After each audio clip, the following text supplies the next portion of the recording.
አሁን እኛ እንዘምራለን ዲያብሎስ ይፈራል እኛ ቀና ቀና ብለናል አጋንንት አፍረዋል ሰይጣን ዲያብሎስ ቀለሁ እንደወጣ ባሩድ ምንም የማይጠቅም ሆኗል የተንሳየውን ኃይል ለሚጠቀሙበት ወዲያው የተነሳ እንዳይመስላችሁ 3 መዓልት 3 ሌሊት ታዲያ በመቃብር መቆየት ለምን አስፈለገው ይሄ ምርጥ ጥያቄ ነው ክርስቶስ ኃይሉን ለመግለጥ እሺ አይሙት ግን ኃይሉን ለመግለጥ ወዲያው አይነሳም ነበር ይችላል ለምንድነው ግን እንደ ሞተ ወዲያው ያልተነሳው ለ3 ቀን በመቃብር የቆየው የዚህ ምክንያቱ ምንድነው ካላችሁ ሁሉ ምሳሌ ተተነው አያችሁ ሰበብና ምክንያት ዓለም የለው ክርስቶስ አልተነሳም ለማለት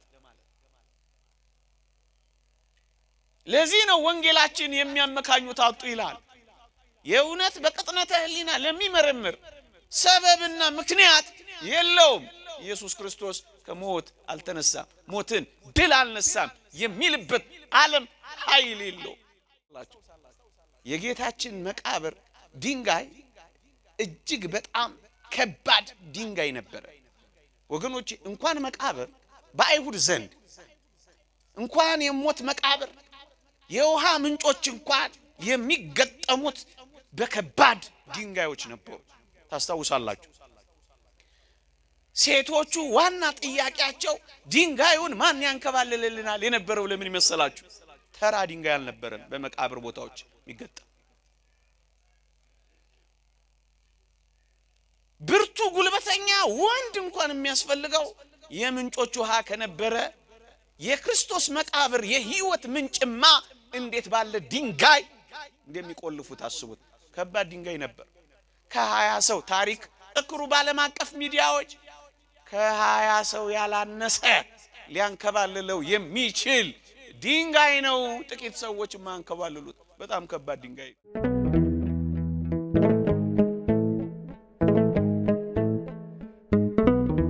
አብ ወወልድ ወመንፈስ ቅዱስ አሃዱ አምላክ አሜን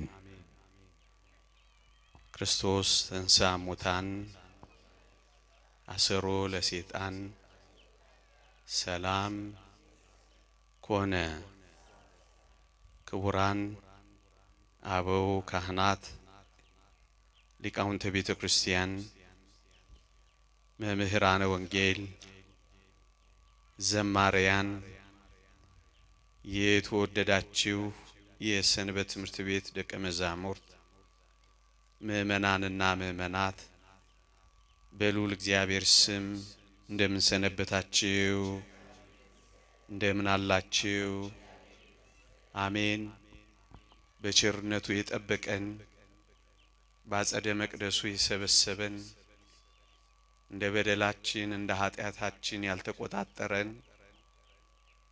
ምህረቱን ያበዛልን ይቺን ዕለት የጨመረልን በፊቱ መሰብሰብን በመጨከን ቃሉን መናገርና መስማትን የፈቀደልን የአባቶቻችን አምላክ የኛም አምላክ ልዑል እግዚአብሔር ዘላለማዊ ስሙ የተመሰገነ ይሁን ለቀደምት አበው ለነቢያት ለቅዱሳን ሐዋርያት ለሐዋርያውያን አበው ለሊቃውንት የገለጸውን ጥበብና ምስጢር ለሁላችንም ይግለጽልን ከዚህ ዕለት ይልቁንም ከተወደደች ከቅድስት ድንግል ማርያም ከኪዳነ ምሕረት በረከት ረድኤት ለሁላችንም ያሳትፈን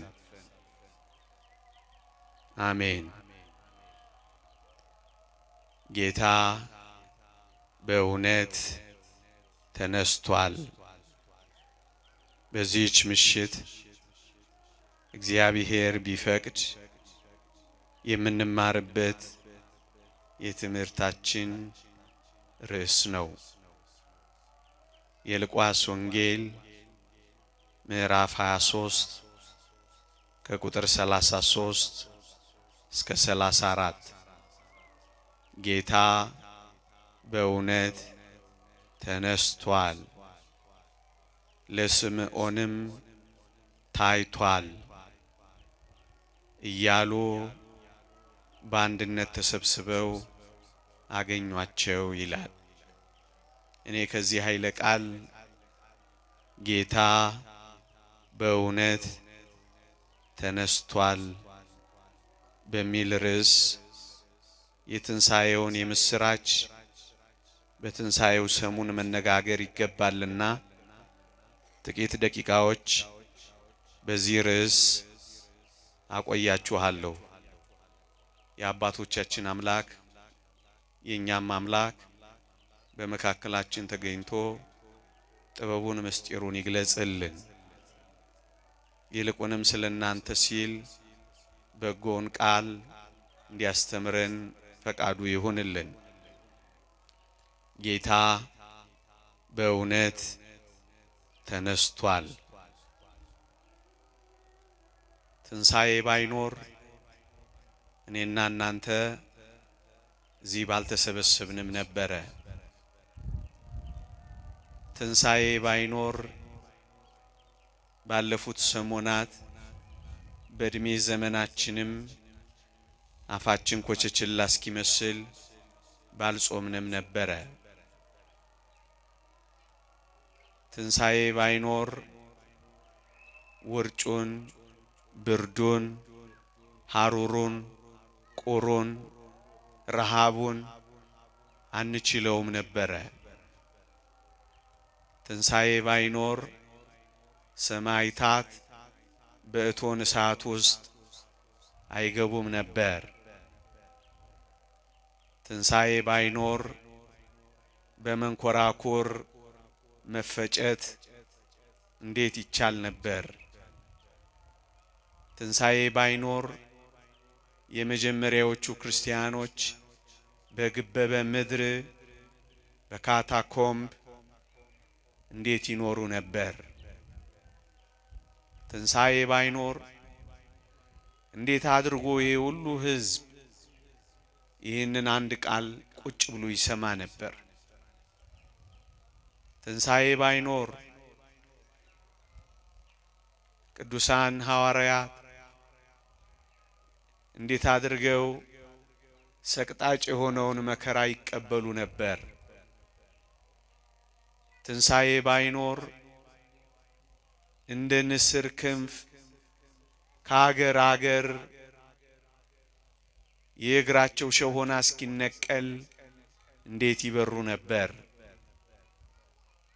ትንሣኤ ባይኖር በረሃውን ምድረ በዳውን ለምን ይሞሉት ነበር? ለምን ብለው ባለጸጎች ድሆች ሆኑ? ትንሣኤ ስላለ ነው። ለምን ይመስላችኋል? በጣም አመንዝሮች የነበሩ ንጹሃን የሆኑት ትንሣኤ ስላለ ነዋ። ምን በወጣችሁ እናንተ እኔን እዚህ ቆማችሁ የምትሰሙት? አንድ መናኛ ሰው የምታደምጡት? የትንሣኤው ኃይል ስላለ ነዋ።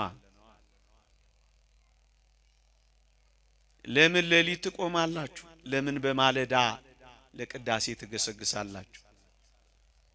ትንሣኤ ስላለ ነዋ። ለምን መረን አልወጣንም? ለምን ሊል ዘሊል አልሆንም? የትንሣኤው ኃይል ስላለ ነዋ። ቤተ ክርስቲያን ባላውያን ነገስታት ፊት ባረማውያን ፊት ለምን ደፈረች? ትንሣኤ ስላለ ነዋ። አያችሁ፣ የቤተ ክርስቲያን የሕይወቷ ማዕከል ትንሣኤ ነው። እና ትንሣኤ ባይኖር ምን እንሆን ነበር ካላችሁኝ፣ ሐዋርያት በራቸውን ዘግተው ሙሾ ሲያማሹ እንደኖሩት እኛም በራችንን ዘግተን እየነፈረቅን እንኖር ነበር። ቤተ ክርስቲያን በሯን የከፈተችው መቼ ይመስላችኋል? ጌታ በእውነት መነሳቱን ስላወቀች ነው። ለምንድነው በዓለም ፊት የደፈረችው? ለምንድነው በኔሮን ቄሳር መናፈሻ ግቢ ውስጥ ከነ ሕይወቷ የተቃጠለችው? ትንሣኤ ስላለ ነው። ለዚህ ነው ቅዱስ ጳውሎስ አንድ አስደናቂ ቃል የሚናገረው። በትንሣኤው ኃይል አምናለሁ፣ በመከራው እካፈላለሁ፣ በሞቱም መስለዋለሁ። ለምን? የትንሣኤው ኃይል የትንሣኤው ኃይል ጨዋ ያረጋል። የትንሣኤው ኃይል ጭምተኛ ያረጋል። የትንሣኤው ኃይል ንጹሕ ያረጋል። የትንሣኤው ኃይል ዝቅ ያረጋል። የትንሣኤው ኃይል ነው ዓለምን የቀየረው። ስለዚህ ትንሣኤን ማውራት የሚገባ ነው። ጌታ ባይነሳ ኖሮ አሁን እንዳልኳችሁ ደጃችንን ዘግተን ፈሪዎችና ተንቀጥቃጮች እንሆን ነበር። ዓለም ደስ ይለዋል፣ እናንተም ሙሾ ታሟሻላችሁ እንዳላቸው ዓለም ደስ እያለው አሸንፌዋለሁ ብሎ ይጨፍር ነበር። እኛ ግን እያለቀስን እንኖር ነበር። አሁን እኛ እንዘምራለን፣ ዲያብሎስ ይፈራል። እኛ ቀና ቀና ብለናል፣ አጋንንት አፍረዋል። ሰይጣን ዲያብሎስ ቀለሁ እንደወጣ ባሩድ ምንም የማይጠቅም ሆኗል። የትንሣኤውን ኃይል ለሚጠቀሙበት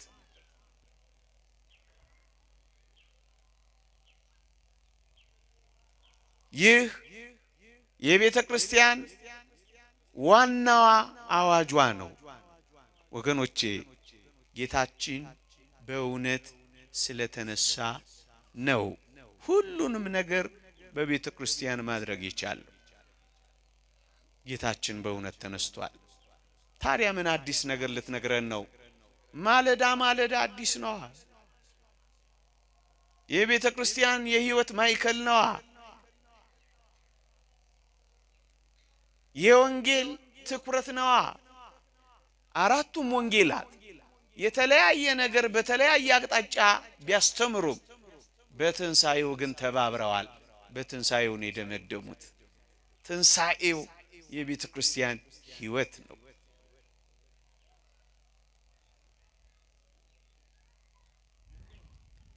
ወገኖቼ ይህንን ትንሣኤ ማንም ሊያስተባብለው ወይም ማንም ውሸት ነው ሊለው እንዳይችል ሆኖ የተዘጋጀ ትንሣኤ ነው።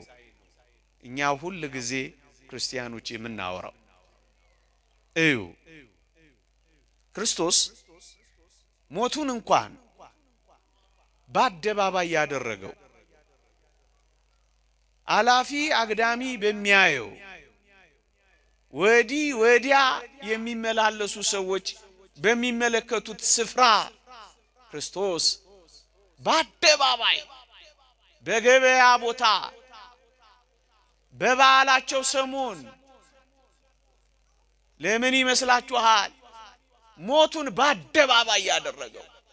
ማለት በስውር በጓዳ ወይም ሰው በማያየው በተርታ ሜዳ ለምን ያላረገው ይመስላችኋል ሞቱን? እይ ወገኖቼ ይህን ያደረገው ስለ ትንሣኤው ነው። ክርስቶስ በመንገድ ላይ ወድቆ ወይም በጓዳ ታሞ ወይም አቃስቶ ማቆ ወይም አስታማሚ ምናምን እያመጣለት አይደለም የሞተው። በአደባባይ ተሰቅሎ ነው የሞተው። ለምን? እዩ ትንሣኤውን በአዋጅ የሚያደርግ ስለሆነ ክርስቶስ ትንሣኤውን በአዋጅ የሚያደርግ ስለሆነ ክርስቶስ ሞቱንም በአዋጅ ያደረገው ለዚህ ነው። ለትንሣኤው ምስክር የሚሆን አሟሟት ነው የሞተው እያልኳችሁ ነው። ምን ማለት መሰላችሁ? ሞቱ በአደባባይ ተፈጽሞ እንኳን አይሁድ ክደዋል። ትንሣኤውን አላምን ብለዋል። አሟሟቱን በስውር ቢሆን ኖሮ ትንሣኤውን ላለማመን ምክንያት ያገኙ ነበር። መሞቱን በምን አውቀን ነው ተነሳ ምንለው ብለው ሰበበኞች በሆኑ ነበር። እዩ ሞቱን በስውር ቢያደርገው ወይም በድብቅ ሞቶ ተነሳው ቢል ኖሮ ይሙት አይሙት ይቀበር ይደበቅ እኛ በምን እናውቅላችኋለን ይሉን ነበር። አያችሁ ሰበበኞች እንዳይሆኑ ምክንያት ፈጣሪዎች እንዳይሆኑ ያለ ሰበብ ዓለምን ሲያስቀር ምክንያታቸውንም አፍ ሲያዘጋ ሞቱን በአደባባይ ያደረጋል። ለምን? ትንሣኤውን በአደባባይ ስለሚገልጣል። ማለት ምን ማለት መሰላችሁ? ትንሣኤውን በአዋጅ የሚያደርግ ከሆነ ሞቱንም በአዋጅ ነው አለ ያደርግ የሚገባው። ምክንያት የሞተው ነው የተነሳው፣ የገደልነው ነው ሕያው የሆነው፣ የቀበርነው ነው ሞትን የረገጠው መባል አለበት። ክርስቲያኖች አያችሁ አሟሟቱ እንኳን ላነሳሱ የተመቸ ነበር እያልኳችሁ ነው። አንደኛ የዚህ ጥልቅ ምክንያት ሞቱ ምስክሮች ካሉት ትንሣኤው ምስክሮች እንዲኖሩት አድርጎ ነው የሞተው። አያችሁ ይሄንን ማን ሊክድ ይችላል? ገለውታል፣ ሰቅለውታል፣ ቀብረውታል። ያው ራሱ እንደሚነሳ ለማረጋገጥ ሞቱን እንኳን በአደባባይ ያደረገው ለትንሣኤው የተመቸ መደላደል ሲፈጥር። እስኪ ልጠይቃችሁ ክርስቶስ በድንገት ተገልጦ ተነሳው ቢል ወይም ለሞቱ ምንም ምስክር ባይኖር እንዴት የታመነ ሆኖ ይኖር ነበር ትንሣኤው? ይሙት ይገደል ይኑር አይኑር ክርስቶስ የሚባል ይታወቅ አይታወቅ በማይታወቅ ሕዝብ መካከል ድንገት ተነስቶ ከሞት ተነሳው ቢል አጭበርባሪ ነው ከመባል ያለፈ ነገር አይኖረውም ነበር። አያችሁ የሞተውን የተነሳው የተቀበረው ነው ሕያው የሆነው ድንጋይ የዘገውበት ነው በአደባባይ የታየው አበቃ ያሉት ነው የቀጠለው። ይሄንን እንዴት ሊክዱት ይችላሉ ወገኖቼ? ለዚህ ነው ጌታችን በእውነት ተነስቷል። ማንም ሰበብና ምክንያት እንዳያገኝ ዓለም የሚያመካኘው ነገር እንዲያጣ ሌላ ምን እንዳደረገ ታውቃላችሁ? እዩ ክርስቶስ እንደ ሞተ ወዲያው የተነሳ እንዳይመስላችሁ 3 መዓልት 3 ሌሊት ታዲያ በመቃብር መቆየት ለምን አስፈለገው? ይሄ ምርጥ ጥያቄ ነው። ክርስቶስ ኃይሉን ለመግለጥ እሺ አይሙት ግን ኃይሉን ለመግለጥ ወዲያው አይነሳም ነበር? ይችላል። ለምንድነው ግን እንደ ሞተ ወዲያው ያልተነሳው ለ3 ቀን በመቃብር የቆየው? የዚህ ምክንያቱ ምንድነው ካላችሁኝ አሁንም ጌታችን በእውነት እንደተነሳ ለማረጋገጥ ነው። አይሁድም ሮማውያንም ፈላስፎችም በዚህና በሚመጣው ዘመን የሚነሱ ከሃዲያንም በእውነት አልተነሳም ብለው እንዳይሉት ምክንያት እያሳጣ ነው። እንዴት? እዩ እንደ ሞተ ወዲያው ቢነሳ ኖሮ ምን የሚል ሰበብ ሊፈጥር እንደሚችል ታውቃላችሁ? ይሄ ፈላስፋ ዓለም እንዴ መች ሞተ? ሞትን እኮ ሙሉ ለሙሉ ደግሞ አልተቀበለም። መከራው ራሱ ላይ ወጣ። ህማሙም ፌንት አደረገው። ለጥቂት ጊዜ ደም አሰከረው። በቃ ወደቀ። ከዚያ ወዲያው ተነሳ። ታዲያ ይሄ ሞተ ማለት ይቻላል ብለው ይከራከሩን ነበር። ይሄን ሰበባቸውን ጥርቅም አድርጎ መንገድ ሲዘጋባቸው የተወደደ መድኃኒታችን ወዲያው መነሳት እየቻለ ወዲያው የተነሳ እንዳይመስላችሁ እና ምን አደረገ? 3 መዓልትና 3 ሌሊት በመቃብር በመቆየት በእርግጥም የሞተው እንደተነሳ አረጋገጠ።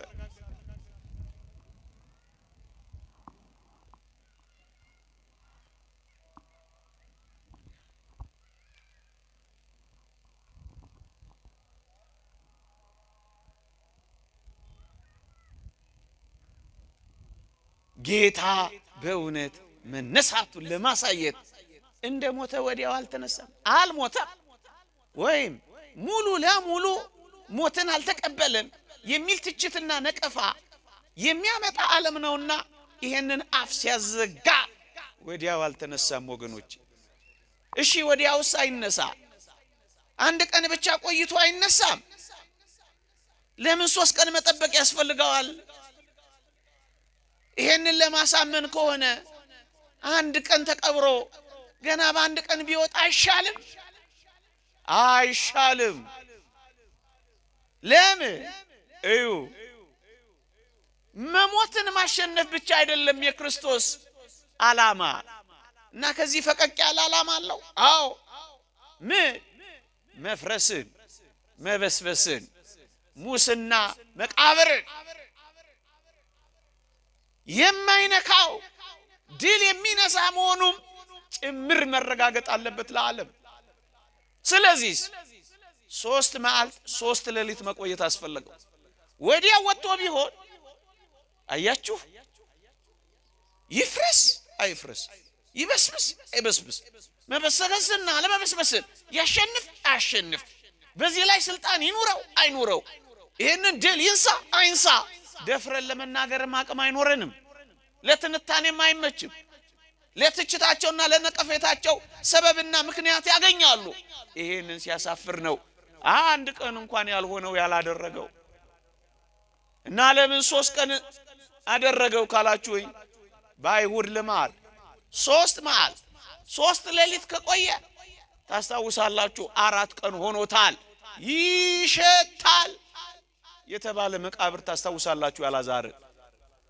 አዎ ያኔ ያበቃለታል። ያኔ መፍረስ መበስበስ ይጀምራል። ያቺ ቀን መታ ሳይፈርስ ሳይበሰብስ መፍረስን መበስበስን ድል ነስቶ እንደተነሳ ለማሳየት ነው 3 ቀን እስኪሆን ድረስ ክርስቶስ የጠበቀው። ሌላውን ሁሉ ምሳሌ ትተነው አያችሁ ሰበብና ምክንያት ዓለም የለው ክርስቶስ አልተነሳም ለማለት።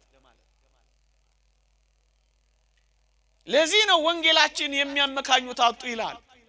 የእውነት በቅጥነተ ሕሊና ለሚመረምር ሰበብና ምክንያት የለውም። ኢየሱስ ክርስቶስ ከሞት አልተነሳም፣ ሞትን ድል አልነሳም የሚልበት ዓለም ኃይል የለው። ለምን 3 ቀን አደረገው? ምን አለ ከረምረም ቢል የበለጠ ሊያስደንቀን 30 ቀን የበለጠ ሊያስደንቀን እንደ መስቀሉ 300 ቀን 300 ዓመት ወይም 300 ቀን ቢያረጋው አይሻልም ነበር? ከረምረም ብሎ እጃችንን በአፋችን ደግሞ ባስጫንን ምን ነው? ይሄም ጥሩ ጥያቄ ነው። ይሄም ምርጥ ጥያቄ ነው። የተወደዳችሁ ኦርቶዶክሳውያን ብዙ ጊዜ በመቃብር ደግሞ ለምን እንዳልቆየ ታውቃላችሁ? ዓለምን ሰበብ እያሳጣ ዓለምን ምክንያቱን እያራገፈ በአንጻሩ ግን ወዳጆቹን ደግሞ የማይጥል አምላክ ነው። ለምን ካላችሁኝ አሁንም ይሄን ያደረገው ስለ ወዳጆቹና ስለ ጠላቶቹ ነው። ጠላቶቹና ማን የሰቀሉት ናቸው።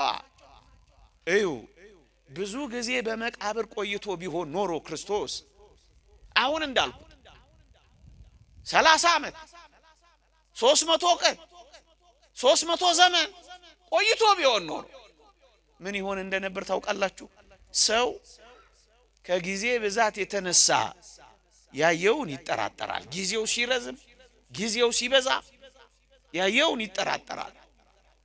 የሰማውን ይዘነጋል። የሆነውን ነገር ፍጹም አድርጎ ይረሳዋል።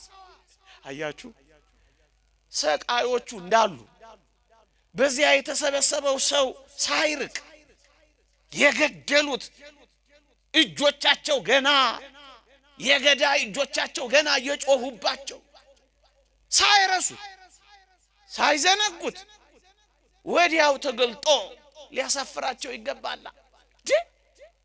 ትላንት ወዲያ የገደለው ማለት አለባቸው። ይሄ ምን ማለት መሰላችሁ? በሌላ ዘመን ወይም በዚህ ዘመን ወይም ከ300 ዓመት በኋላ እንደመስቀሉ ወይም ከ300 ቀናት በኋላ ገዳዮቹ በሌሉበት ሰቃዮቹ በሌሉበት ቢነሳ ኖሮ ግራ ከማጋባት በቀር ፋይዳው ምን ይሆን ነበር? ምክንያቱም ላላዩት ላልሰሙት እንዲያው ቢገለጥ ኖሮ ግራ ይገባ ነበር። የአይን የሞቱ የአይን ምስክሮች እያሉ ግን ከተገለጠ ያን ያሳማኝ ሆናል። ለዚህ ነው ሳይረሱት ሳይዘነጉት ደግሞም ሳይጠራጠሩት ብዙ ዘመን ሳይቆይ ወዲያው የተነሳው። ለዚህ ነው ኤስ ምክንያት ለማሳጣት ነው። ዓለምን ሰበብ አልባ አድርጓታል። አልቀበል ብሎ ነው እንጂ አዋጁ እውነት ነው። የሞተውን የተነሳው የተቀበረው ነው። መቃብርን ረግጦ ድል አድርጎ የተነሳው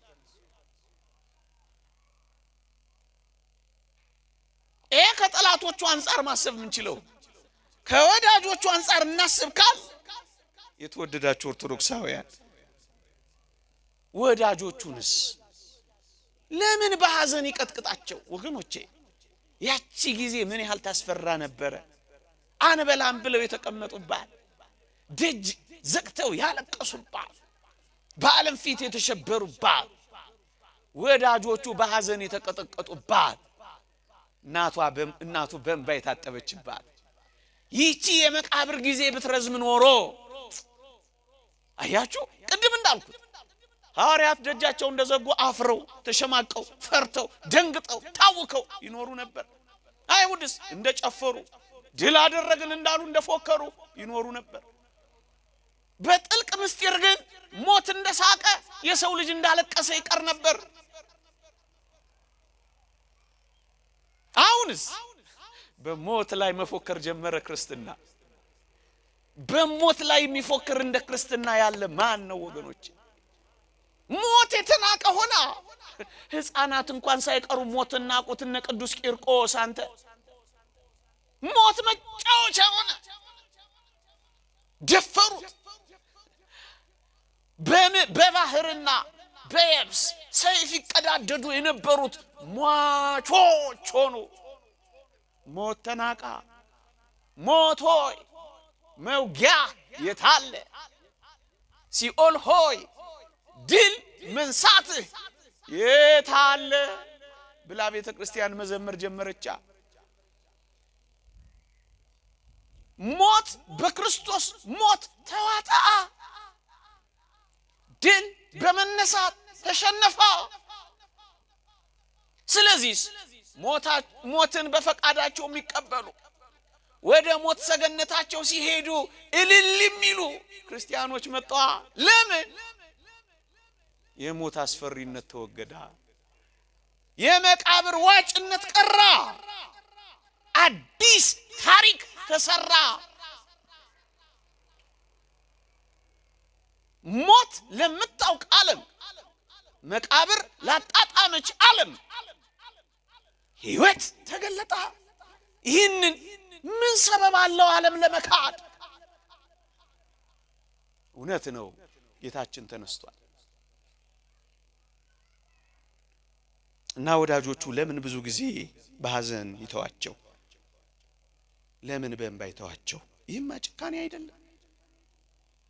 ለዚህ ነው በጊዜ ተገልጦ በራቸውን ወጥተው ከፍተው ከሞት ጋር መጋፈጥ ጀመሩ። ብዙ ጊዜ ቢቆይ ግን እግዚአብሔር ጨከነ ያሰኝ ነበር።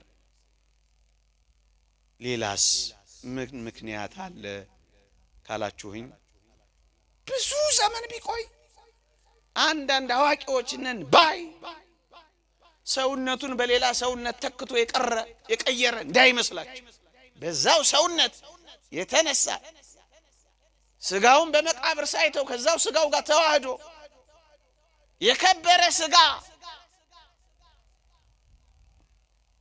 ራሱ ይዞ እንደተነሳ ለማለት ሌላ ስጋ ሌላ ሰውነት እንዳይመስላቸው እኔ ነኝ ዳሱኝ የሚላቸው እኮ ለዚህ ነው። እኔ ነኝ የሚላቸው ለዚህ ነው። ይሄንን መዘረዝረው ለምን ይመስላችኋል? ማናቆነን ነው ወይስ እንዲያና እንዲያልክ እንጀታችንን ልትበላው ፈልገ ነው እንዳትሉኝ አደራ።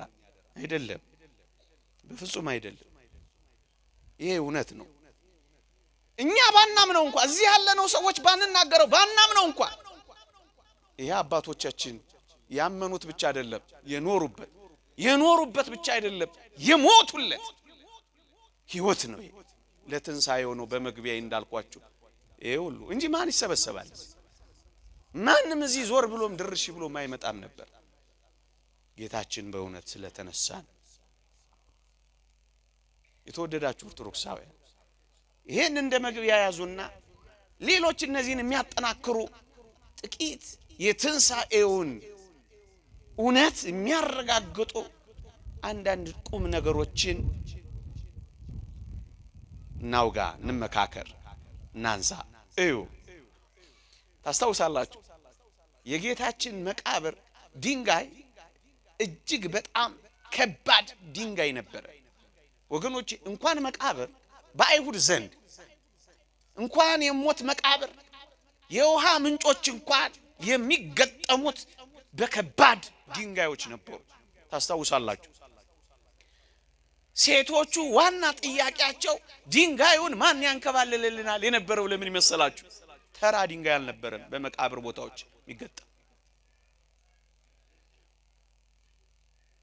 ብርቱ ጉልበተኛ ወንድ እንኳን የሚያስፈልገው የምንጮች ውሃ ከነበረ የክርስቶስ መቃብር የሕይወት ምንጭማ እንዴት ባለ ድንጋይ እንደሚቆልፉት አስቡት። ከባድ ድንጋይ ነበር። ከ20 ሰው ታሪክ እክሩ ባለም አቀፍ ሚዲያዎች ከ20 ሰው ያላነሰ ሊያንከባልለው የሚችል ድንጋይ ነው። ጥቂት ሰዎች ማንከባልሉት በጣም ከባድ ድንጋይ። ድንጋዩን መጀመሪያ ላስተዋውቃችሁ ብዬ ተራ ድንጋይ ተራ አይደለም። ዝም ብሎ ቆፈር የሚደረግ የሚነሳ አይደለም። ከ20 ሰው በላይ ሊያነሳው የሚችለው መቃብር ነው የገጠሙበት ድንጋይ ነው የገጠሙበት። ታዲያ ይሄን ድንጋይ ሴቶቹ እኮ ማን ሊያንከባልልን ይችላል ያሉት እኮ ለዚህ ወገኖቼ እዚያ ውስጥ ነው ክርስቶስን የከተቱት። ታዲያስ ይሄንን ድንጋይ አሁን ማን አንከባለለውና አወጣው ይባላል? ክርስቶስ ሞትን ድል ካልነሳ በቃ መቃብርን ካላሸነፈ በቃ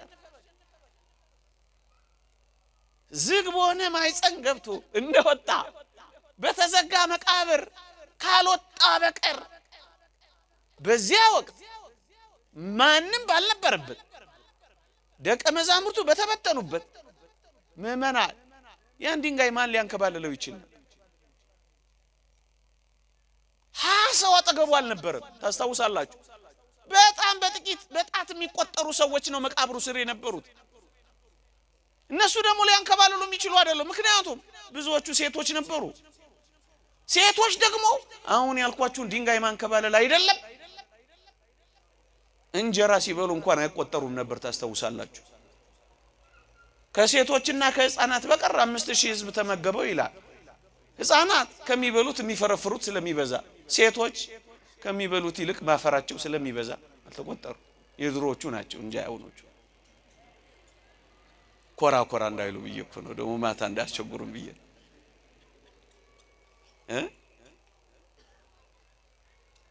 እንጀራ ለመቁረስ የማይቆጠሩ መቃብር ለማንከባለል እንደማይቆጠሩ እንድታውቁት ሴቶች ናቸው በብዛት። እንደ ወንዶችም ነበሩ ካላችሁኝ 11 ሐዋርያት እነሱም ተበትነዋል። እሺ ኑሩ ካላችሁ እንኳን 11 ናቸው። 12ኛው ወጥቷል። እነዚህ ሊያነሱት ሊያንከባለሉት አይችሉ። አንድ ሁለተኛስ መቃብሩ ላይ የሮማውያን የገዢዎቻቸው ማህተም ታትሞበታል። ማን ወንድ ይነካታል? የሮማውያንን ማህተም ሚነካ ቅጣቱ ሞት ነው።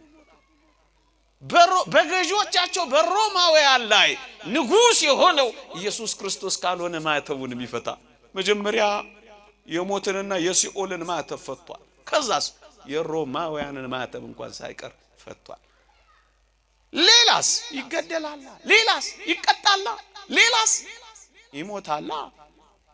ማን ወንድ ይነካታል መሰለህ አንተ? አየህ ድንጋዩን የሮማውያንን ማዕተብ ተመልከተው። ለትንሳኤው የተመቸ አድርገው ነው እኮ ያቀረቡት። ይሄንን ነው እኮ ያሸነፈው፣ ይሄንን ነው ድል የነሳው። ሌሎች ግን ይሄን ቢያረጉ ማይችሉት ነው የሆነው። ለምን? እንዳይቻል አድርገው ማዘጋጀታቸው ነው በእነሱ ቤት። ሶስተኛ ሁለት ነገር ነገርኳችሁ፣ ድንጋዩን፣ ማዕተቡን። ሶስተኛስ በጣም ክርስቲያኖች ክብር ለአባቶቻችን በቅጥነተ ህሊና ያሳዩን አንድ ምስጢር ቢኖር ምን እንደነበር ታውቃላችሁ? በወህኒ ቤት ከጠባቂዎች ጋር በተያያዘ ጠባቂው ሲያመልጥ ባይሁድ በሮማውያን ምን ይደረግ እንደነበር ታውቃላችሁ? ጠባቂዎቹ ይገደሉ ነበር። ምሳሌ በሐዋርያት ሥራ ምዕራፍ 16 ላይ ቅዱስ ጳውሎስና ሲላስ በወህኒ ቤት ታስረው መዝሙር ሲዘምሩ ታስታውሳላችሁ። የወህኒው መሰረት ተናወጠና የወህኒው በር ተከፈተ። የወህኒ ቤት ጠባቂው ያመለጡ መሰለውና ሰይፍ አንስቶ ራሱን ሊገድል ሆነላችሁ። ያን ጊዜ ቅዱስ ጳውሎስ ጮክ ብሎ በራስ ላይ አንዳች አታድርግ እኛ አለን ብሎ አረጋጋው። እዚህ ላይ ጥያቄ ልጠይቃችሁ ወይም ሐሳብ ላቀርብላችሁ። ጠባቂው ለምን ይመስላችኋል ራሱን ሊገድል የነበረው? የተወደዳችሁ ኦርቶዶክሳውያን ታሳሪዎቹ ሲያመልጡ ይገደሉ ነበር ጠባቂዎች። ለዚህ ነው ከመገደሌ በፊት ራሴን ልግደል ባይሆነ ነበር ሰይፍ ያነሳው። አያችሁ፣ ጠባቂዎች ይገደሉ ነበር በወህኒ ቤት ያሉ ካመለጡ። የበለጠ ማስረጃ ልትሰጠን ትችላለህ? አዎ፣ ሐዋርያት ሥራ ምዕራፍ 19 ላይ ቅዱስ ጴጥሮስ በወህኒ ቤት የከበረው ገናና መልአክ በረከቱ ይደርብንና ቅዱስ ሚካኤል ከእስር ቤት ከወህኒ ቤት አስመለጠው፣ አስወጣው፣ ሰንሰለቱን ሰበረና የወህኒ ቤቱን ካቴና ቆረጠና አስወጣው። ሲፈለግ አልተገኘም። ቅዱስ ጴጥሮስ የለም። ምን ሆነ መሰላችሁ? እንዲህ ይላል እግዚአብሔር ቃል ሐዋርያት ሥራ ምዕራፍ 12-19 እንዲህ ይላል። ሄሮድስም አስፈልጎ ባጣው ጊዜ ጠባቂዎቹን መረመረ፣ ይገድሏቸውም ዘንድ አዘዘ። ተገደሉላችሁ ደሞ ለለናትሉ አደረ። አየህ፣ ቅዱስ ጴጥሮስ ተፈልጎ በታጣ ጊዜ ከወህኒ ቤት በወጣና ባመለጠ ጊዜ ጠባቂዎቹ ተገደሉ። አሁን ጥያቄ መጠየቅ እንጀምር። የክርስቶስ የመቃብር ጠባቂዎች ታዲያ ለምን አልተገደሉ? እደግመዋለሁ። እንግዲያው ጠባቂዎች እንደዚህ ከሆኑ የብርቱ ጠላታቸው የኢየሱስ ጠባቂዎችስ ለምን ሳይገደሉ ቀሩ? ተገደሉ ሚል አታገኙ። ለምን ሳይገደሉ ቀሩ? ወገኖቼ አምልጦ ሳይሆን ተነስቶ ነው። ሳይችሉት ቀርተው ነው እንጂ እነሱ እንደሚሉት ደቀ መዛሙርቱ ሰርቀውት አይደለም፣ ተነስቶ ነው። ታዲያ እንዴት ይችሉታል? ጮኩባችሁ፣ ይቅርታ። ክርስቶስን ሊጠብቁት አይችሉማ። እማይቻለውን ጠብቁ እንዳሏቸው ገብቷቸዋል። ታዲያ እንዴት ይገሏቸዋል? ፍትሃዊ እንዳልሆነ ህሊናቸው ነግሯቸዋል። የምድርን ንውጽ ውስጣ የመላኩን ግርማ የትንሣኤውን ብርሃን እንዴት አድርገው ይቻሉት? አንተ ይሄ ገብቷቸዋል። ለዚህ ነው ያልገደሏቸው። ተገደሉ ሚል አታገኝ። ሶስት ያውቃል፣ ህሊናቸው ልቦናቸው ያውቃል። እንደውም ፈቀቅ ብለው ነገሩን በጣም እንየው ከተባለ መቃብሩን የሚጠብቁት 70 ሮማውያን ወታደሮችና ወዶ ገብ አይሁዶች ነበሩ። እስኪ ትነሳታለህ እንደ ቃል ተነስተህ እስኪና ይሃለን ብለው በመቃብሩ ላይ የተንጎራደዱ ከሰባ በላይ የሆኑ ሰዎች ወታደሮች ከበውታል። አቤት የትንሣኤው ኃይልና ግርማ ወታደር የሚያስቆመው አይደለም። የክርስትና ኃይል እንደዚህ ነው ወገኖች። ወታደር አይዘው፣ የብረት ግርማ አያስፈራው። ፍቅር ነው ክርስትናን የሚያሸንፋል። በሰይፍ ስለት ፊት ያልፈሩት በመትረየስ ፊት ደፍረው የቆሙት የትንሣኤው ኃይል ስላለ 70 ሰዎች ወሬያቸውን ታስታውሳላችሁ ብለው ሐሜታቸውን መንደር ያዞሩት። እኛ ተኝተን ሳለ ደቀ መዛሙርቱ መጡና ሰረቁት። አሁን ያሳምናል ጎበዝ። 70 ሰው በፈረቃ አይተኛም። እንኳን 70 ሰው 4 ሰው በፈረቃ ነው እኛ ቤት እዚህኛ ሀገር ጥበቃ ቤተኛው። እውነት አሰብ ነው አይደል? 70 ሰው ባንዴ ለሽ ይላል እንደ እከ ይቅርበሉ ሰው ጠራው። ውሸት እልም ያለ ደረቅ ውሸት። አሁን በዚህ ውሸት ፊት ትንሣኤ ስትቀጥል አይታያችሁም? ውሸታቸውን ነው። ተሰርቆ አይደለም። ምን ሆኖ ነው? ኧረ በሉት ምን ሆኖ ነው? ተነስቶ ነው። ተኝቶ አይደለም፣ አቅቷቸው ነው። ምን ሆነው ነው? አቅቷቸው። እንዴት ይጠበቃል? ጠባቂያቸውን ይጠብቁታል እንዴ? እንዴት ይሆናል? አይቻልም፣ አይቻልም፣ አይቻልም። መጠበቁ ራሱ እኮ ትንሣኤው ነው። በእውነት እጅግ አድርጎ የሚያረጋግጥ እኮ ነው። ባይጠበቅ ኖሮ ኋላ ለሚያወሩት ወሬ የተመቸ ነበር። አሰረቁት ለሚሉት እየጠበቁት ሰረቁት እንዴ? ተኝተን ሳለ ሰረቁት። እስኪ በእውነት ወሬያቸውን እንመርምረው። እኛ እንኳን ምስኪኖቹ እንኳን መርምረው፣ እኛ እንኳን መርምረው። ከተኙ መሰረቁን በምን አወቁ? ውሸት አይደለም። ከተሰርቆ ከሆነ ማካወቁ አልተኙም ነበር ማለት ነው። ከተኙ ደግሞ እንዴት አወቁ? ይሄ ኮርስ በርሱ የሚጣላ ፋላሲ እኮ ነው እንዴ። እናስ ዋሽተው ነው። እሱ ተነስቶ ነው። እነሱ ዋሾች ናቸው። ጌታ በእውነት ተነስቶ ነው። ተነስቶ ነው። በእውነት ተነስቶ ነው። ውሸታቸውን ነው እነሱ። እስኪ እንደው ሌላ ጥቂት ነጥቦችን ጨመር አድርገን ጌታችን በእውነት ተነስቶ ነው ተሰርቆ አይደለም ለሚሉት እንደው በእውነት እስኪ እንነጋገር። ተሰርቆ ቢሆን የሰማችሁኝ ነው። ጌታችን በእውነት ተነስቶ ሳይሆን እነሱ እንደሚሉት ተሰርቆ ቢሆን ኖሮ በሞቴ ወንጌላችን ምን ይላል? በራሱ የነበረው ጨርቅ ለብቻው በአንድ ስፍራ ተጠምጥሞ እንደነበር እንጂ ከተልባ እግር ልብሱ ጋር ተቀምጦ እንዳልነበረ አየ ይላል ዮሐንስ ወንጌል ምዕራፍ 20 ላይ። ቅዱስ ዮሐንስ ሲገባ የተልባ እግር ልብሱ ለብቻ በራሱ ላይ የተጠመጠመው ጥምጥም ለብቻ ተቀምጦ እንጂ አንድ ላይ እንዳልነበረ አየ ይላል።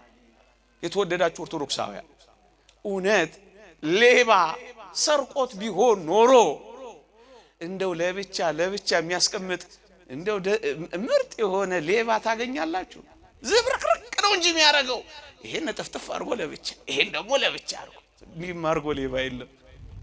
ያው ምን ያህል ሰው እየጠበቀ እናንተ ተሰርቆ አይደለም። ምን ሆኖ ነው? ተነስቶ ነው።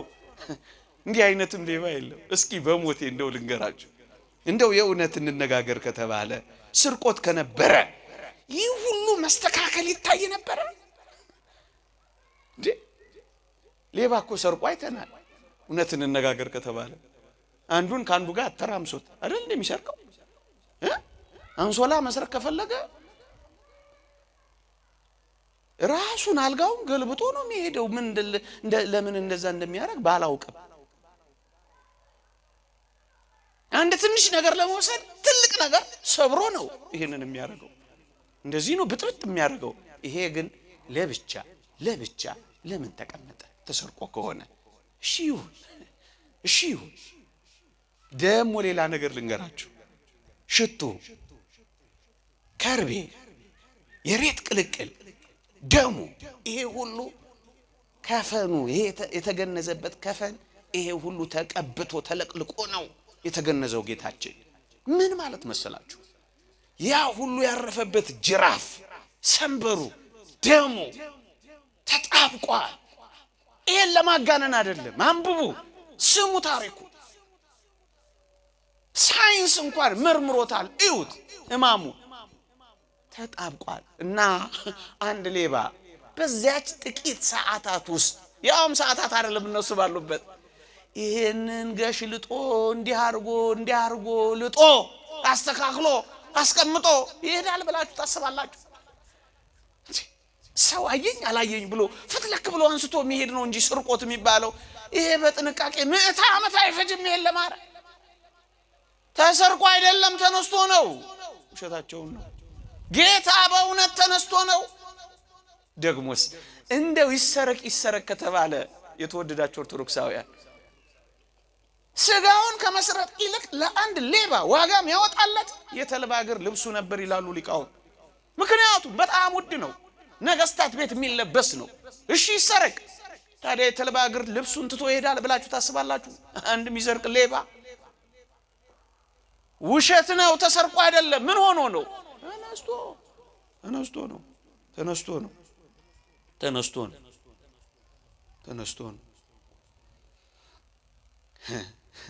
ሐዋርያቱ ሰረቁ፣ ደቀ መዛሙርቱ ወሰዱት። ይሄ ደግሞ እንዴት ያለ አሳፋሪ ውሸት ነው!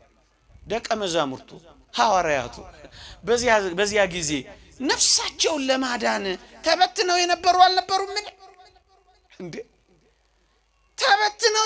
እግዚአብሔር ያሳያችሁ፣ ልዑል ያመልክታችሁ። በህይወት እያለ ያልታገሉለት ሞቶ ስጋውን ለመስረቅ ይጋደላሉ ብላችሁ ታስባላችሁ? ይሄ ደግሞ እንዴት ያለ ጭልም ያለ ውሸት ነው! ደቀ መዛሙርቱ መጣው ወሰዱት፣ ሰረቁት። ይሄ ደግሞ እንዴት ያለ ፍጥጥ ያለ ውሸት ነው!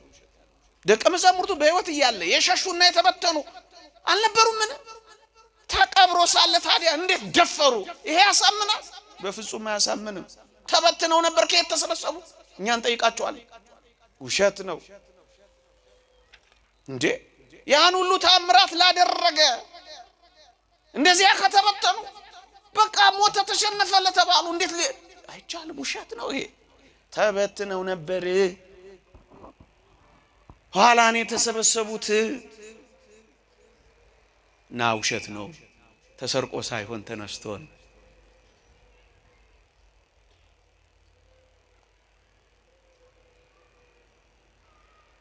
ለአይሁድም ለሮማውያንም እጅግ አስገራሚ መልስ ግን ጌታችን ሰጥቷል። እዩ፣ በቅዱሳት መጻሕፍት የእውነት ምስክርነትን በተመለከተ አንድ ቁም ነገር ጠቁሚያችሁ ትምህርቴን ወደ ማብቃት እሄዳለሁ፣ ሰዓት እንዳልወስድባችሁ።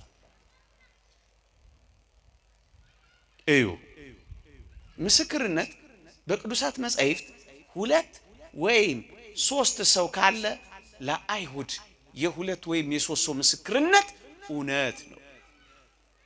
ለሮማውያን 7 ምስክሮች ካሉ ለሮማውያን እውነት ነው። ክርስቶስ ይህን በትንሣኤው አድርጓል።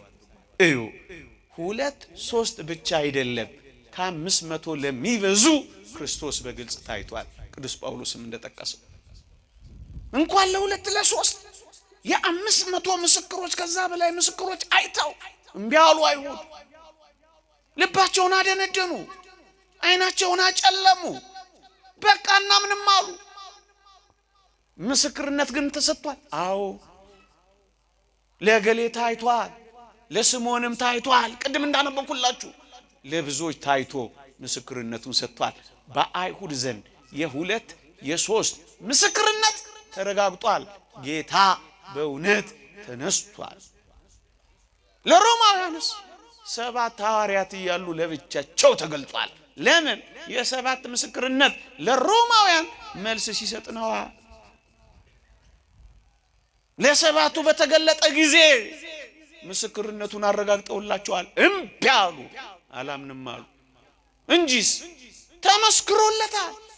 በምስክርነት ተረጋግጧል፣ ተነስቷል፣ ታይቷል። እጅግ የሚደንቁ አንድ ሁለት ነገሮችን እናንሳና ጌታችን በእውነት ተነስቷል ሚለውን አረጋግጠን ነው። የተረጋገጠ እውነት ነው፣ እንመስክርና እንሂድ። ወገኖቼ የተወደደ መድኃኒታችን ኢየሱስ ክርስቶስ የተቀበረው ወይም የመቃብሩን ነገር ያደረገው በዮሴፍና በኒቆዲሞስ እጅ ነው።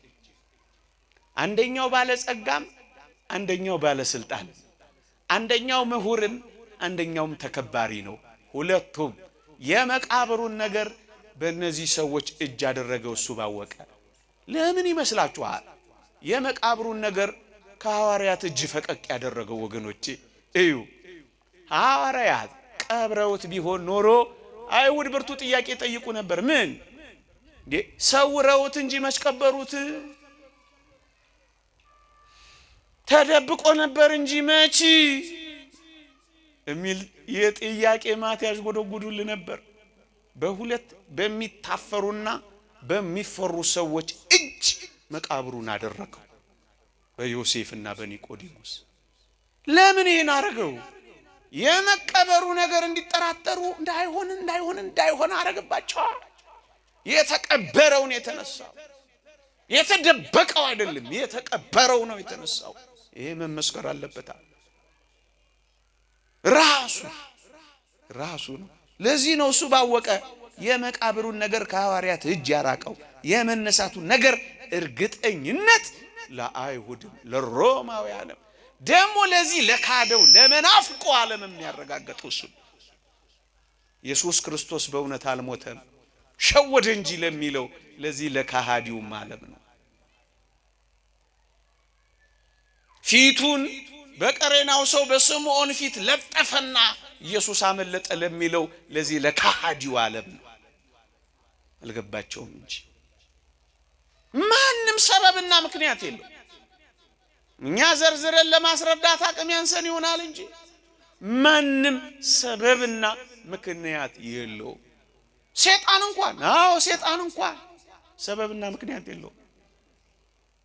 ደጋግመው ሊቃውንቱ ማስተምሮታል። ሰይጣን እንኳን እንዴ ለምን ይመስላችኋል ክርስቶስ በመስቀል ላይ ለ3 ሰዓት ያክል ጨለማ ያደረገው ለምን ይመስላችኋል? እርግጥ ሊቃውንቱ ብዙ ምስጢር ይተነትናሉ። በጨለማ የፈጠረውን ዓለም በጨለማ ሊያድነው ወደደ ይላሉ አባቶቻችን። እሱና ሌላ ጥልቅ ትንታኔያቸው እንዳለ ሆኖ አጅሬ ሰይጤ ዲያብሎስ ግን ሰበብና ምክንያት ማጣት ነበረበት። እዩ በብርሃን ቢሆን ኖሮ ክርስቶስ የሞተውና ዲያብሎስን ያዋረደው አጅሬ ሰበብና ምክንያት ፈጣሪ ነበር። ምን ብሎ በብርሃን ሆኖ እንጂ በእኔ በግዛቴ በጨለማ ሀገሬ ወንድ ነበራ በገጠመኝ ብሎ አይፎክር መሰላችሁ? ይፎክራል። በራሴ ሜዳ በገጠመኝ ነበር ይላል። ይሄ እናንተ ምንድነው የምትሉት? ሆምና ዌ ነው የምትሉት? ደርቢ ነው ምንድነው የምትሉት? እኔ አላውቀውም። ምን አለበት ነግሩኝ። አሁን ለዚህ መሰሰታችሁ ተውት። እኔ ሴቶቹን ጠይቅ የለ እንዴ ምን ይቀላችኋል? አጅሬ ዲያብሎስ እንደዚህ ነበር። በጨለማ ዓለም ቢያገኘኝ ቢዋጋኝ ቢታገለኝማ አሳየው ነበራ እንዳይል በጨለማ ዓለም ገምጠመውና አዋረደዋ። መስቀል ላይ 3 ሰዓት ጨለማ እሱ ነው። በራሱ ቤት በራሱ ጥበብ በራሱ ሀገር በጨለማው በጥልቁ አገኘው፣ አዋረደው።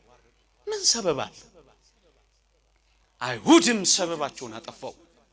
ለምን ካላችሁ ወገኖቼ ዝም ብሎ ባገኘው ቦታ ክርስቶስ የተቀበረ እንዳይመስላችሁ። በአዲስ መቃብር ማንም ባልተቀበረበት ንጹህ ስፍራ ለምን የተቀበረ ይመስላችኋል? አሁንም ሰበብና ምክንያታቸውን ሲዘጋ ነው። እዩ ሰው ሁሉ በሚቀበርበት ቦታ ክርስቶስ ተቀብሮ ቢሆን ምን ሊሉ እንደሚችሉና ሌላ ሰበብና ምክንያት ሊፈጥሩ እንደሚችሉ ታውቃላችሁ? ምን ብለው የነብዩ የኤልሳን ታሪክ ያመጡላችኋል። ምን የሚለው እዛ መጽሐፈ ነገሥት ምዕራፍ 13 ቁጥር 20 ላይ ያለው ነው። ምን ይላል? አደጋ ጣዮችም አንድን ሰው የሞተን ሰው በነብዩ በኤልሳ መቃብር ላይ ባኖሩ ጊዜ ከሞት አፈፍ ብሎ ተነሳ የሚለውን ያነሱላችሁና ኢየሱስም ተነሳ የምትሉን እኮ አንድ ደግ ሰው መቃብር ላይ ቢወድቅ እንጂ በራሱ ኃይልና ስልጣን የተነሳ አይደለም ብለው ትንሣኤውን ያስታብሉ ያስታርቁሩ ነበር። ወገኔ እንደው እዚህ ጋር አንድ ነገር አይደንቃችሁ? እንኳን አይደለችም በእግዚአብሔር እቅፍ ያለችው ሕያዊት ነፍሳቸው ቀርቶ የቅዱሳን በመቃብር ያለችው አጥንታቸው እንኳን ስራ እንደምትሰራ አታውቁ? ልድገመው፣ በመቃብር ያለችው አጥንታቸው እንኳን ሳትቀር መቃብራቸው እንኳን ሳይቀር ከሞቱ በኋላ ነው እኮ መላችሁ። አሁን ለእግዚአብሔር ቅዱሳን ይሄ ጉዳይ ነው። ሞታ አልሞቱ እንዴት ያሳፍራል! እና ለዚህ ነው ክርስቲያን የሆነው እኛ ከሞትን በኋላ ኃይል እናጣ፣ ከሞትን በኋላ ስራ ላንሰራ፣ ከሞትን በኋላ ስራችን ላይከተለን ነው። ኤልሳ ሙት አስነስቷል በህይወቱ፣ ከሞተም በኋላ ሙት አስነስቷል። ይሄ ነው የክርስትና ህይወት፣ ይሄ ነው እግዚአብሔራዊ ህይወት። በህይወትም በሞትም የክርስቶስ ናቸው። በቃ ምልጃ ቁም ነገር ነው። እንዴት ያሳፍራሉ አንዳንዶች። ገብቷችኋል? እንዲህ በሰበር ያልኩት ነው። አልገባችሁ ነው? አትሰሙኝ? ትንሽ ምግብ አበዛችሁ እንዴ? በስቷል መሰለኝ። በቃ ስንት ደቂቃ ላይ ነው ያቆማችሁት? ልጽናና መስማት ማለት ነው። ሰምታችሁኛል መቼም።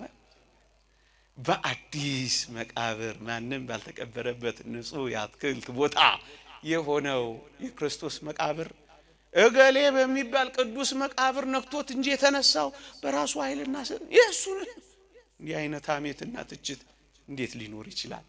ለዚህ ነው መቃብሩን በአዲስ መቃብር ሰበብና ምክንያት ዓለም የለው።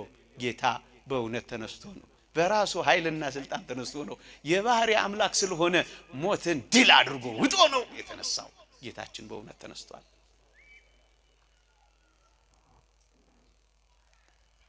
የመጨረሻ ጥያቄ፣ ሞቱ ትንሣኤው ሐሰትና የፈጠራ ውሸት ከሆነ እስኪ ልጠይቃችሁ። ቅዱሳን ሐዋርያት ከትንሣኤው በኋላ የተወደዳችሁ ኦርቶዶክሳውያን እንኳን ለመቀበል ለመስማት የሚሰቀጥጥ መከራን መቀበል ጀመሩ። ከዋሳቸውን ተቆረጡ፣ እቶን እሳት ውስጥ ተጣሉ፣ በመንኮራኩር ተፈጩ፣ ቆዳቸውን ተገፈፉ፣ ስልቻ ተሰራባቸው። በኔሮን ቄሳር መናፈሻ ግቢ ውስጥ እንደ ጧፍ ከነ ሕይወታቸው ተቃጠሉ። ከሞተ በኋላ ከተነሳ በኋላ በሕይወት ያለ የሸሹ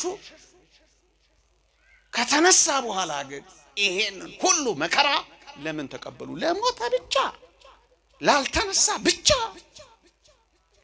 እንዴ ይሄ ምን ያሳምን? እንዴት ያሳምናል ወገኖቼ? ሐዋርያቱ ከዛ በኋላ ለምን ሰቅጣጭ መከራ ተቃፈጡ ነው ምላችሁ? ነው ሲቆራረጡ እንዴት እልል ይላሉ? ሲቃጠሉ ከመኮማተር ይልቅ ለምን ይፈቃሉ? አያችሁ፣ ስለተነሳ ነው። የትንሣኤውን ኃይል ስላዩ ነው። በቃ እኮ ነው ድፍረት የሆናቸው። እስኪ ልጠይቃችሁ፣ በዚህ በምድራዊው ህይወት የጦር መሪው እያለ ጭፍራው ተዋጊው ይዋጋል። የጦር መሪው እስካለ፣ የጦር መሪው ሲሞት እስካላችሁኝ ሰራዊቱ ይበተናል። ይሄንን ማረጋገጥ ትችላላችሁ። በክርስቶስ ግን የሆነው ተገላቢጦሽ ነው። በህይወት እያለ ተበተኑ፣ ከሞተ ከተነሳ በኋላስ ተሰበሰቡ፣ መዋጋት ጀመሩ። ለምን? የጦር መሪው ትንሣኤውን አዩ። በቃ ይህ እንኳን እንዴት ይሆናል? ይሄ ሁሉ ክርስቲያን እንዴት እዚህ ዝም ብሎ ይቀመጣል? እዚህ ድንጋይ ላይ አዋራ ላይ እንዴት ያለፈው ሳምንት ጽኑ ስግደትን ስትሰግዱ ስለተነሳ ነው። መከራ ለምን ታገሳችሁ? ትንሣኤውን ስለምናምን ነው። ስለምናምን ነው። አጋንንት እንኳን እርግጥ የአጋንንትን ምስክርነት አንሰማም። አጋንንት እንኳን አንድም ቀን ኢየሱስ አልተነሳም ብለው አያውቁ። አጋንንት እንኳን ይሄን ብለው አያውቁ። አጋንንት ብለው ማያውቁትን ነው አንዳንድ ሰዎች ጨክነው በዚህ ዓለም ላይ የሚሉት። እውነት እንነጋገር ከተባለ ክርስቶስ ያልሞተ ከሞትንም ያልተነሳ የትንሣኤውንም ኃይል ያልገለጠ ከሆነ ስሙ ሲጠራ አጋንንት ለምን ይጨነቃል? ስሙ ሲጠራ ደዌያን ለምን ይፈወሳል? ስሙ ሲጠራ የሚፈስ ደም ለምን ይደርቃል? ስሙ ሲጠራ የካንሰር ሴሎች ለምን ይጠፋሉ? ስሙ ሲጠራ ሽባዎች ለምን ይተረተራሉ? በቃ የሞተ ብቻ ስለሆነ ነው አይደለም። የትንሣኤው ኃይል እውነት ስለሆነ ነው። ቅድም እንዳልኩት አመንዝሮች ለምን ንጹሃን ሆኑ? ገዳዮች ለምን ሟች ሆኑ? ጣዖታት ለምን ተሰባበሩ? ታውስ ለምን ደነገጠ? እነ ዜውስ ለምን ተንቀጠቀጡ? ጣዖታት ለምን አፈሩ? ክርስትና ለምን በዓለም ከበረ? የትንሣኤው ኃይል ጌታችን በእውነት ስለተነሳ ነው። ተሰርቆ አይደለም። ምን ሆኖ ነው? ተነስቶ ነው። ይቆየን። የእግዚአብሔር ቸርነት፣ የእመቤታችን አማላጅነት፣ የቅዱሳን በረከት ረድኤት ከሁላችን ጋር ይሁን። የትንሣኤው ኃይል